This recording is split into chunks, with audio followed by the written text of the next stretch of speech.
você que tem sua Bíblia para que possa abri-la no livro do Gênesis, primeiro livro das Sagradas Escrituras, Gênesis capítulo de número 11.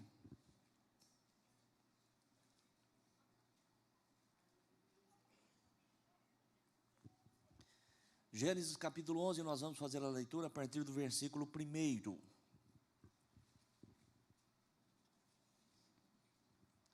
Vamos do versículo 1 ao versículo 9 do livro do Gênesis, onde diz assim: E era toda a terra de uma mesma língua e de uma mesma fala.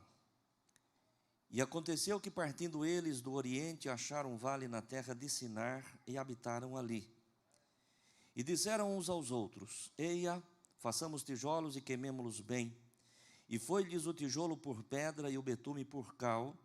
E disseram: Eia, edificamos nós uma cidade e uma torre, cujo cume toque nos céus, e façamos-nos um nome, para que não sejamos espalhados sobre a face de toda a terra. Então desceu o Senhor para ver a cidade e a torre que os filhos dos homens edificavam, e disse: Eis que o povo é um, e todos têm uma mesma língua, e isto é o que começam a fazer. E agora não haverá restrição para tudo o que eles intentarem fazer. Eia, desçamos e confundamos ali a sua língua, para que não entenda um a língua do outro.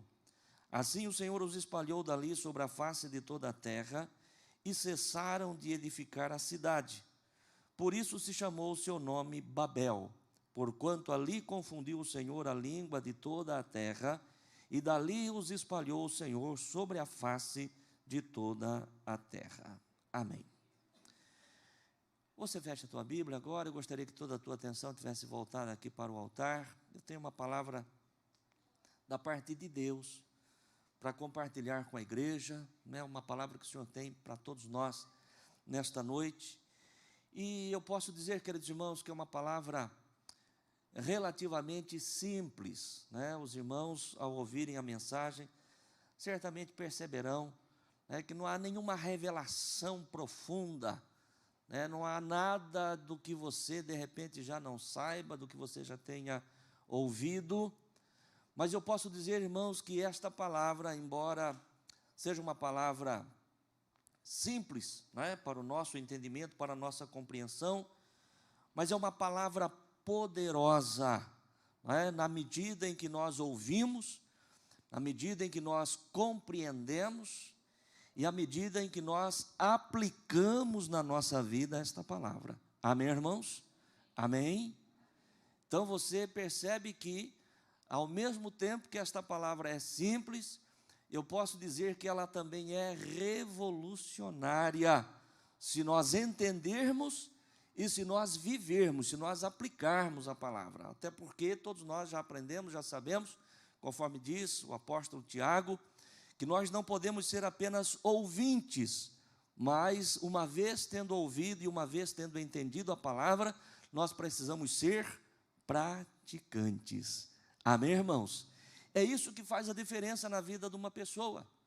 Não é o conhecimento que ela tem, mas o quanto que ela vive daquilo que ela já conhece, o quanto que ela vive daquilo que ela já aprendeu.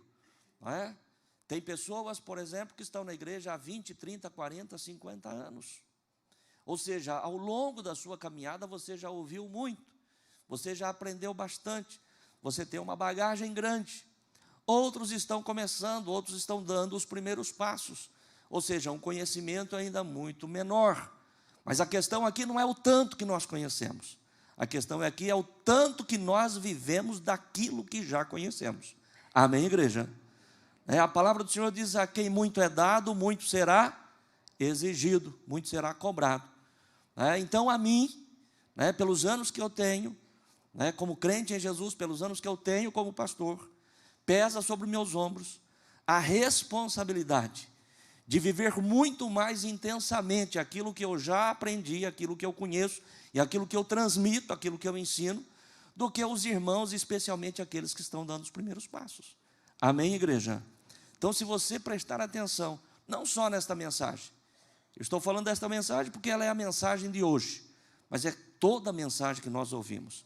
A partir do momento que nós aprendemos e nós passamos a aplicar esta palavra na nossa vida, é isso que vai fazer a diferença.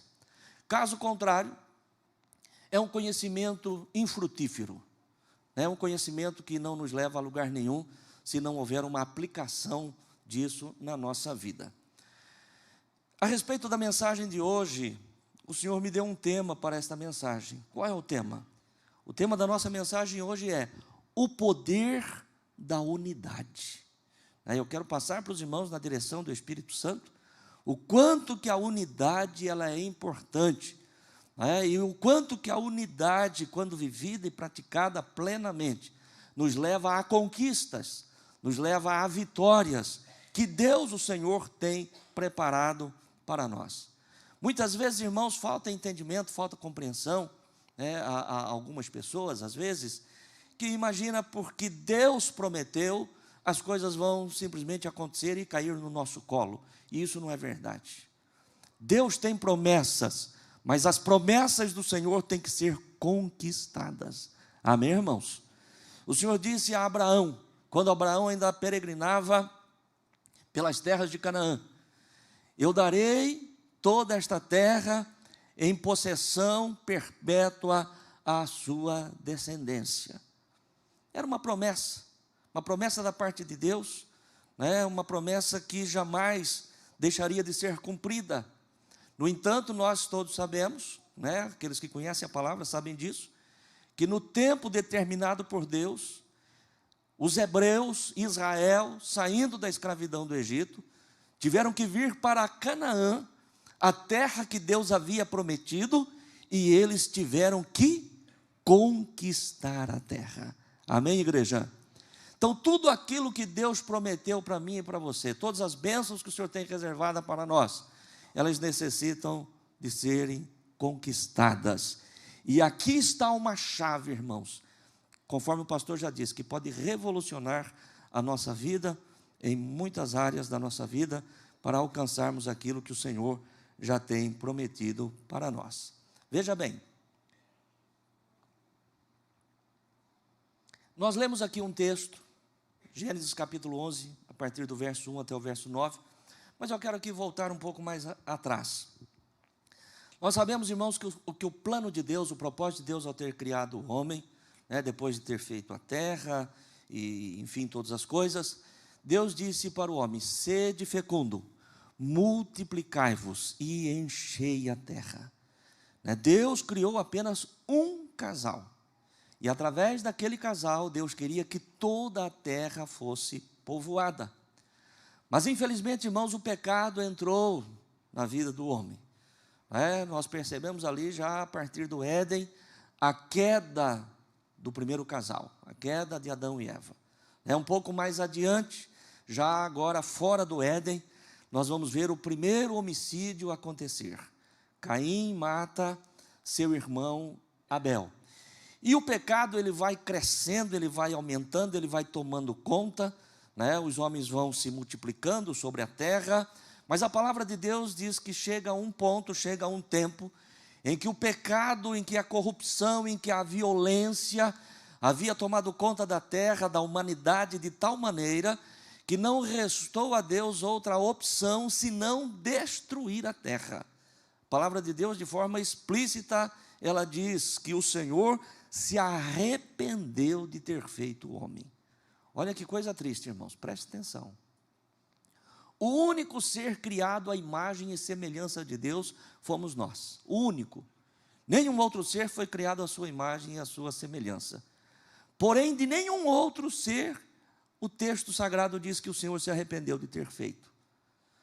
A palavra de Deus não diz que o Senhor se arrependeu de ter feito o elefante. A palavra de Deus não diz que o Senhor se arrependeu de ter feito a baleia. A palavra do Senhor não diz que o Senhor se arrependeu de ter criado as árvores frutíferas. Mas a palavra de Deus diz que o Senhor se arrependeu.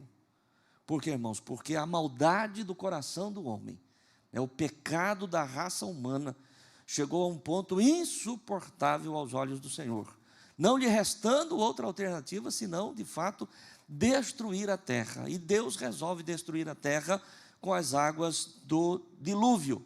No entanto, o texto sagrado vai nos dizer que Deus encontra, em meio a todo aquele pecado, em meio àquela violência, em meio àquela corrupção, Deus encontra uma família justa. E Deus, na sua justiça e na sua fidelidade, Ele jamais vai destruir o justo com o ímpio. Amém, irmãos? Não. Ainda que toda a humanidade, de uma forma generalizada, estivesse corrompida, Deus olha para a terra e encontra uma família.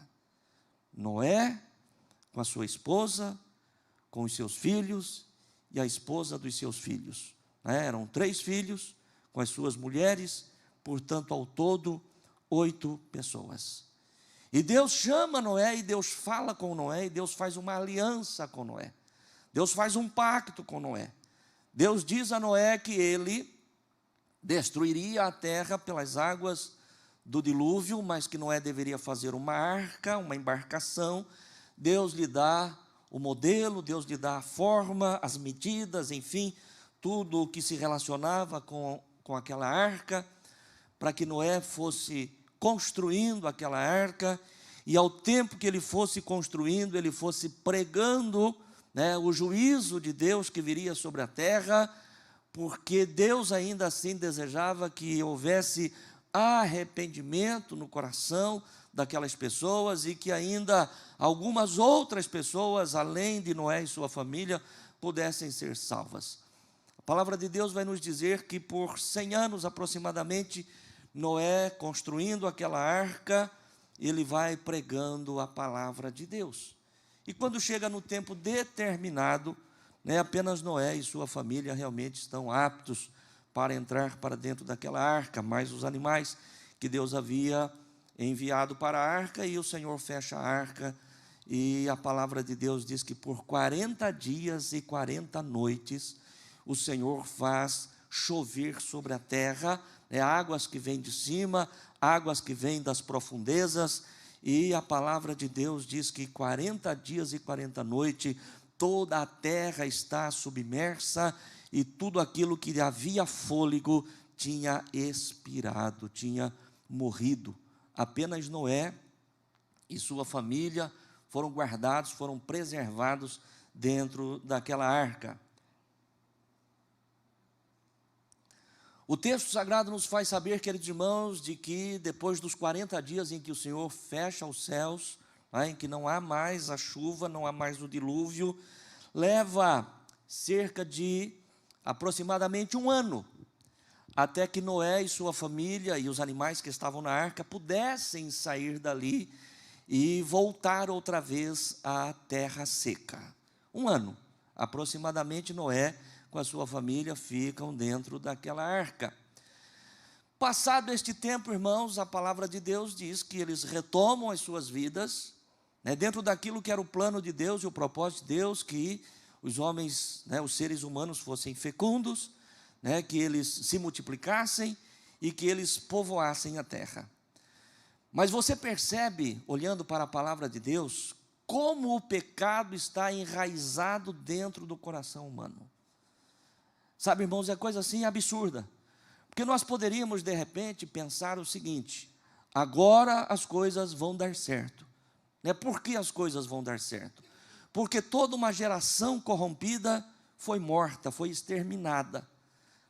Quem permaneceu na arca, quem ficou vivo, foram os justos. Então, logo há de se imaginar que, como ficou 8 pessoas justas, todos aqueles que viriam depois seriam igualmente justos. Mas isso não é verdade.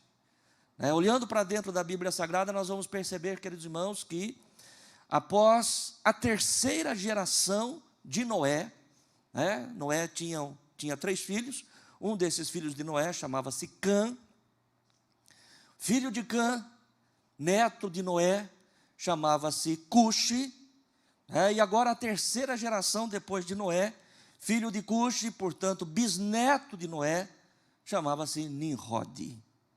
E é esse Nimrod, bisneto de Noé, que nesse texto do capítulo 11, que nós acabamos de ler, ele reúne as pessoas, reúne os homens daquela época, e diz o seguinte: nós vamos construir uma cidade.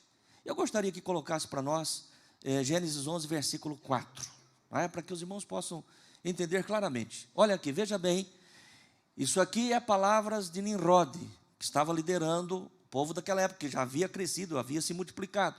Disseram: eia, edifiquemos nós uma cidade, uma torre, cujo cume toque nos céus, façamos-nos um nome, para que não sejamos espalhados de sobre a face da terra. Segura esse versículo aí. Você percebe, irmãos? Quer dizer, descendente de uma linhagem justa, descendente de uma linhagem que agradou a Deus a ponto de não serem subvertidos por ocasião do dilúvio. Mas o pecado, que aconteceu lá no Éden, ficou enraizado no coração do ser humano. E quando eu falo pecado enraizado no coração do ser humano, eu tenho que incluir a mim e a todos nós. Amém, irmãos? Amém? É por isso que a palavra de Deus diz através do apóstolo Paulo: todos pecaram. Não há um justo, nenhum sequer. Nenhum. Então este Nimrod, terceira geração depois de Noé, ele reúne os homens e diz: olha, nós vamos edificar uma cidade, nós vamos construir uma torre. A palavra de Deus, ela não é explícita qual a razão, qual a função desta torre. Provavelmente seria, quem sabe, ele pensando, se Deus resolver destruir a terra novamente com o dilúvio, nós temos uma torre, porque ali ele diz: vamos fazer uma torre cujo cume toque nos céus. Ou seja, uma possibilidade, se a gente perceber que vai vir o dilúvio de novo, não tinha entendimento, não tinha compreensão da palavra de Deus, porque a palavra de Deus vai nos dizer que quando Noé sai daquela arca, Deus faz mais uma aliança, Deus mostra um arco no céu e diz: este arco será símbolo da aliança que eu faço contigo, que eu nunca mais destruirei a terra pelas águas do dilúvio. Então, quando eu e você vemos, num dia de chuva, ou depois de um dia de chuva, em algum momento, o arco-íris no céu, para muitas pessoas aquilo ali tem significados vários, mas para nós os crentes em Jesus, aquele arco-íris nos faz lembrar da aliança que Deus fez com Noé, de nunca mais destruir a terra pelas águas do dilúvio. Mas certamente Nimrod e os homens daqueles dias lá não tinham entendimento acerca disso. Ele diz: nós vamos construir uma torre, se porventura Deus decidir de novo destruir a terra, nós temos lugar para fugir, como se isso fosse possível. Mas, entrando no capítulo 11, ou já dando sequência no capítulo 11, nós vamos ver o Senhor dizendo, o Pai, o Filho, o Espírito Santo, a Trindade reunida, diz: olha, vamos descer e vamos ver o que é que os filhos dos homens estão fazendo. É claro que Deus não precisava descer à terra para ver aquilo que estava sendo feito, porque Deus sabe todas as coisas, Deus vê todas as coisas, Deus contempla todas as coisas, mas o texto sagrado diz exatamente isso. E o Senhor vem, e Ele vê aquela cidade, e Ele vê aquela torre que os homens estão construindo, e o texto sagrado vai dizer o seguinte: olha, eles estão construindo uma cidade, estão construindo uma torre, porque eles têm todos uma mesma língua. Versículo de número 6, vamos ver o que diz esse verso. E o Senhor disse: eis que o povo é um e todos têm uma mesma língua, e isto é o que começam a fazer. E agora não haverá restrição para tudo o que eles intentarem fazer. Segura esse versículo.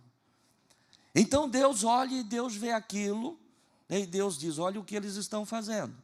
Estão construindo uma cidade, estão construindo uma torre, não querem se espalhar, não querem povoar a terra conforme a minha vontade.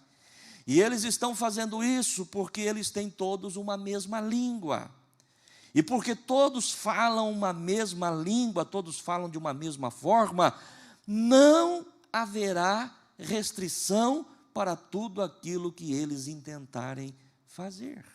Veja bem, irmãos, que embora eles estivessem fazendo algo que era contrário à vontade de Deus, existe aqui um princípio, como todo princípio de Deus, imutável, como todo princípio de Deus que uma vez vivido, uma vez praticado, não pode falhar, porque a palavra de Deus diz que Deus não é homem para que minta, nem filho de homem para que se arrependa. E o que o texto sagrado está dizendo, e este é o tema da nossa mensagem de hoje, eu gostaria que você mais uma vez avivasse aí a tua mente, a tua memória. O tema da nossa mensagem é o poder da unidade. Amém, irmãos? Ou traduzindo ainda em miúdos, o poder que há quando todos falam a mesma língua. Amém, igreja? Aqui eles estavam fazendo o que não agradava aos olhos de Deus, mas nós podemos fazer o reverso disso. Podemos fazer coisas boas, baseadas, fundamentadas neste mesmo princípio. Por isso que eu disse, irmãos, se nós ouvirmos, entendermos e aplicarmos na nossa vida aquilo que o Senhor tem para falar para nós, esta é a chave para muitas conquistas, para muitas vitórias daquilo que Deus já tem para nós. A começar pela nossa casa, a começar pela nossa família, a começar por um casamento. Quando marido e mulher, ambos falam a mesma língua, ou seja, onde ambos são do mesmo propósito, do mesmo parecer, vamos imaginar o seguinte: enquanto marido e mulher, os irmãos têm, vocês têm, nós podemos ter um planejamento, um propósito, algo que desejamos alcançar e conquistar. Se nós estivermos alinhados naquele plano, naquele propósito, se nós falarmos a mesma língua, se nós trabalharmos na mesma direção, a palavra de Deus é clara, dizendo que não haverá restrição para tudo aquilo que se intentar fazer. Amém, irmãos? É claro que cada conquista, cada projeto tem o seu tempo. Não é porque eu e a Sandra, um exemplo, estamos alinhados em uma determinada coisa, porque nós falamos a mesma língua, que de repente amanhã já vai cair no nosso colo. Não, eu disse há pouco, precisamos conquistar aquilo que Deus tem para nós. Mas se nós estivermos alinhados no mesmo propósito, nós falarmos a mesma língua e trabalharmos no mesmo sentido, no mesmo objetivo, em algum momento aquilo vai se tornar realidade na nossa vida. Amém, igreja? É para todos nós.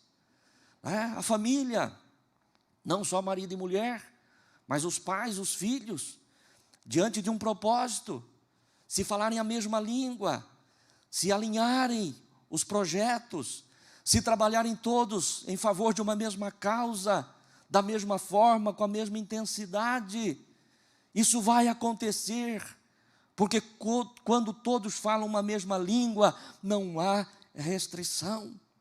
No tempo certo, no momento certo, da maneira certa, as coisas vão acontecer. Amém, igreja? E isso vale para qualquer outra área da vida em que nós vivamos em sociedade, qualquer outra área.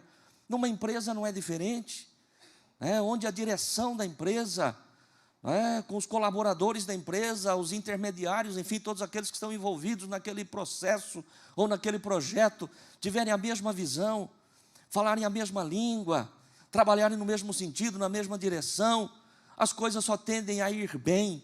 Amém, igreja? Você concorda com isso ou não? É assim.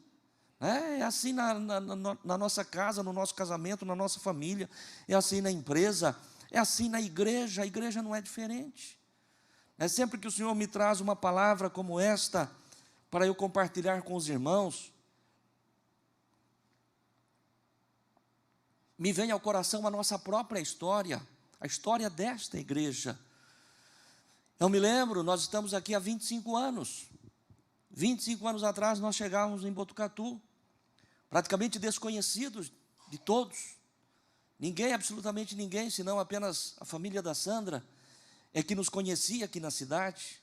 Fora isso, ninguém mais. Chegamos aqui, eu, a Sandra e minhas duas filhas, Priscila e a Suelen. Primeiro culto que nós fizemos, eu já contei isso 1 milhão de vezes, os irmãos estão até enjoados. Primeiro culto que nós fizemos, nós tínhamos 7 pessoas. 4 da minha casa e mais outras 3, então na verdade 3 pessoas nós tínhamos no primeiro culto. Mas desde aquele dia, e nós temos irmãos aqui que são daquele tempo, irmãos que começaram conosco lá atrás, Desde aquele dia eu sempre ensinei, sempre preguei o seguinte: irmãos, se nós estivermos unidos, se nós falarmos a mesma língua, se nós alinharmos os nossos propósitos, se nós trabalharmos puxando todos de um mesmo lado, Deus vai prosperar. Amém, irmãos? É assim que as coisas funcionam. Você imagine, por exemplo, se a igreja, o pastor, a liderança da igreja puxasse de um lado, tivesse uma língua, falasse de uma forma, e os membros da igreja puxassem de outro lado. Como é que iria acontecer? Como é que iria acontecer se o pastor da igreja tivesse um projeto, um propósito, e a diretoria da igreja puxasse de outro lado? As coisas não acontecem. As coisas não acontecem. Então eu quero que você mais uma vez fixe, fixe o tema da nossa mensagem: o poder da unidade. Amém, irmãos? O poder da unidade. Foi o que Deus disse: olha, eles estão fazendo, e se eles continuarem falando a mesma língua, não tem o que os impeça, não tem quem os faça parar. E aí o que é que Deus faz? O texto sagrado vai continuar dizendo, que o Senhor então confunde as línguas deles, confunde, e aí eles percebem que eles não conseguem mais se entender. Apenas um grupo aqui se entende, mas já não se entende com os demais. Um outro grupo aqui se entende, estão falando a mesma língua, mas já não se entende com esse nem com os demais. Um grupo lá começa a se entender, e aí eles chegaram à conclusão: não dá para a gente ficar junto, nós vamos ter que nos espalhar. Ou seja, eles tiveram que cumprir o propósito de Deus, porque o propósito de Deus era para que eles se espalhassem e enchessem a terra. Se tivessem feito isso em obediência à palavra de Deus, você pode ter certeza que a terra teria uma única língua, porque era assim no princípio. E se hoje existe essa multiplicidade de línguas que existe, aconteceu e começou lá no dia em que o Senhor desceu para ver aquilo que as pessoas, que os homens estavam fazendo ali, aquela cidade, aquela torre, liderados por Nimrod. O Senhor Jesus, como Deus, como Senhor, como sabedor do poder da unidade, Ele orou ao Pai. João capítulo 17 está registrada a oração de Jesus pelos seus discípulos, e ali naquele momento da sua oração, Jesus diz: Pai, faça com que eles sejam um, assim como eu e tu, ó Pai, somos um. Que eles também sejam um, que eles também vivam em unidade, que eles também falem todos a mesma língua, para que o mundo possa saber e o mundo possa conhecer que tu me enviaste. Ou seja, o mundo, aqueles que estão lá fora, que ainda não conhecem Jesus, eles conhecerão ao Senhor e têm conhecido ao Senhor pela unidade da igreja. Amém, irmãos? Pela unidade da igreja. Quando existe unidade, o Senhor se faz presente. A matemática de Deus, ela é de adição e ela é de multiplicação. Você pode ter certeza disso. Mas a matemática de Deus é diferente? Tudo é diferente. Os meus caminhos não são os teus caminhos, nem o meu pensamento são os teus pensamentos. Amém, igreja? Enquanto a matemática do homem é de somar, multiplicar, subtrair, dividir, a matemática de Deus, você pode ter certeza que é de somar e multiplicar. O que vem para dividir, o que vem para subtrair, não vem da parte de Deus. Pode ter certeza disso. Amém, irmãos? Deus não é Deus de divisão. Viu? Deus não é Deus de divisão.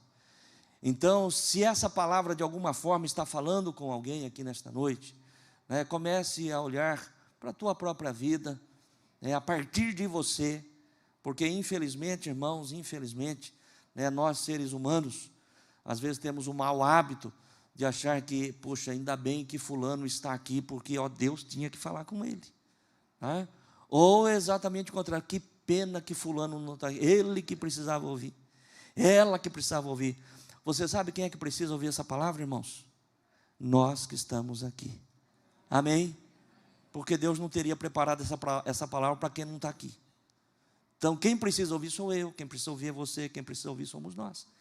Então, a partir de nós, com a ajuda do Espírito Santo de Deus, e com toda a honestidade que precisa existir no coração de cada homem e de cada mulher de Deus, eu tenho que olhar para dentro de mim mesmo, e em todos os aspectos da vida em que eu estou inserido, né, eu preciso responder: eu estou somando ou eu estou diminuindo?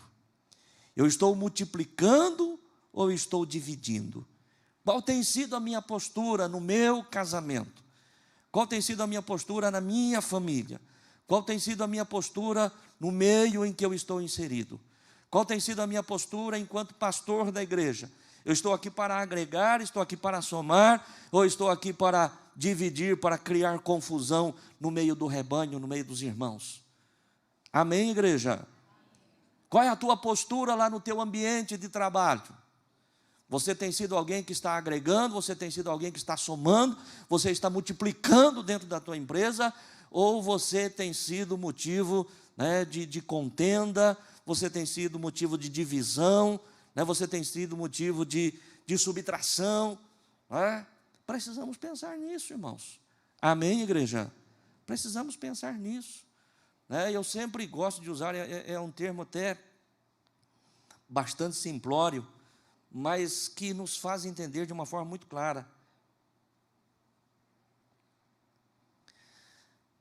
Se todos puxarem do mesmo lado, né? Esse é o termo que eu gosto de usar.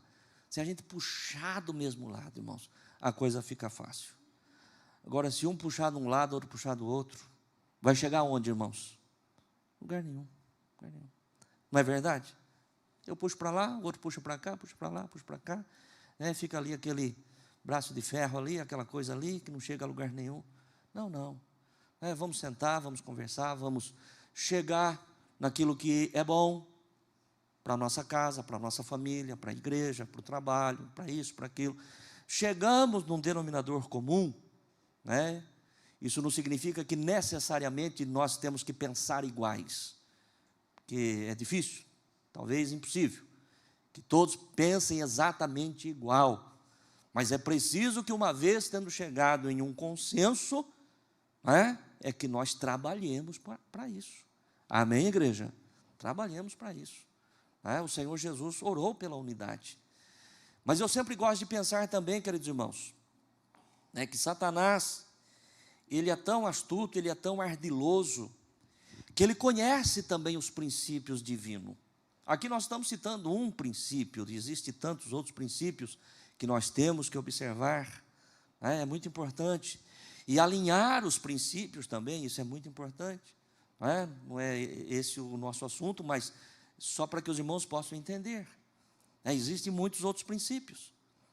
E o maligno conhece os princípios estabelecidos por Deus, e ele sabe que, ao mesmo tempo em que a unidade, ela gera força, ela gera poder, e ela leva o homem de Deus, a mulher de Deus a vitórias, sabe também que a divisão vai exatamente na contramão de tudo isso. A divisão vai na contramão de tudo isso. Enquanto Deus, ele espera de nós que sejamos todos de uma só fala, tenhamos todos uma mesma língua, o maligno, ele trabalha para que possa confundir as línguas, para que ele possa dividir e para que os projetos do Senhor na nossa vida não alcancem a sua plenitude. Agora, é importante para mim e para você, enquanto homens de Deus, mulheres de Deus, você que está em casa, é importante saber a que vozes nós temos dado ouvido. O que é que nós temos ouvido? Amém, igreja? Porque a própria palavra de Deus, através do apóstolo Paulo, diz que há muitas vozes no mundo. Há muitas vozes. Agora, eu preciso ouvir a voz do Senhor. Eu preciso ouvir a voz do Espírito Santo de Deus, que é uma voz que vai somar e não dividir. O próprio Senhor Jesus Cristo, nós já estamos encerrando essa palavra, o próprio Senhor Jesus Cristo, no Evangelho de Mateus, ele vai dizer que uma casa dividida contra si mesma, ela não subsiste, ela não permanece. Um reino dividido contra si mesmo, ele não subsiste, ele não permanece, ele não prospera. Amém, igreja? Ele não prospera. Então, que seja a unidade, em todos os sentidos, que nós já mencionamos. Uma verdade na minha vida e na tua vida. Uma verdade no meu lar, no teu lar, no nosso trabalho, nos nossos negócios, nos nossos projetos e, sobretudo, na vida da igreja. Amém?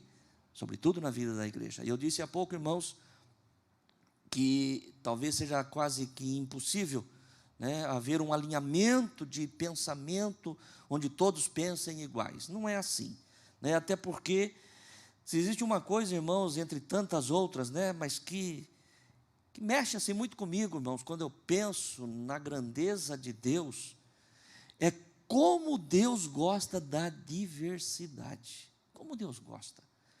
É só nós olharmos aqui, né? Quem é que você olha aqui, que você vê, fala, não, puxa vida, nós são idênticos.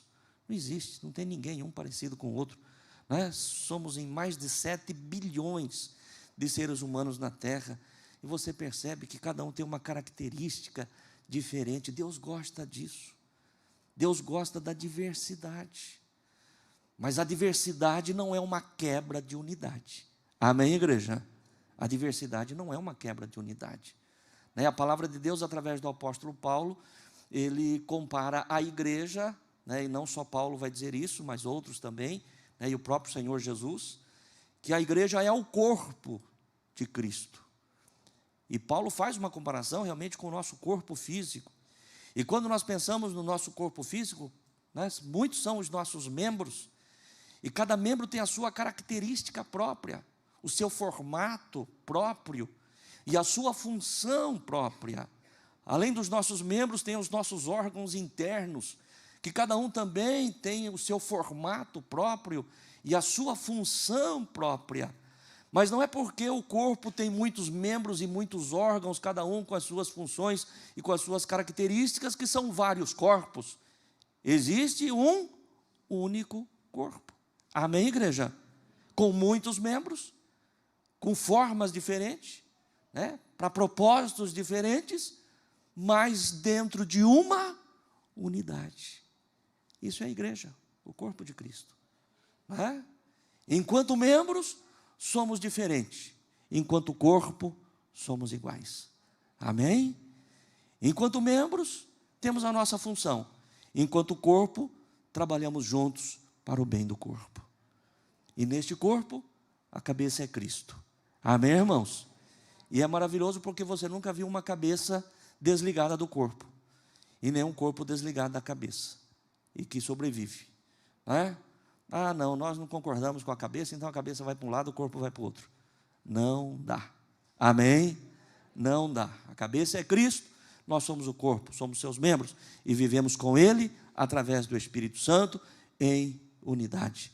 E a unidade é poderosa para nos levar à conquista daquilo que Deus tem para nós. E se essa palavra de alguma forma falou com você, aplaude e glorifique o Senhor. Louvado seja Deus. Bem alto, bem forte ao nosso Deus.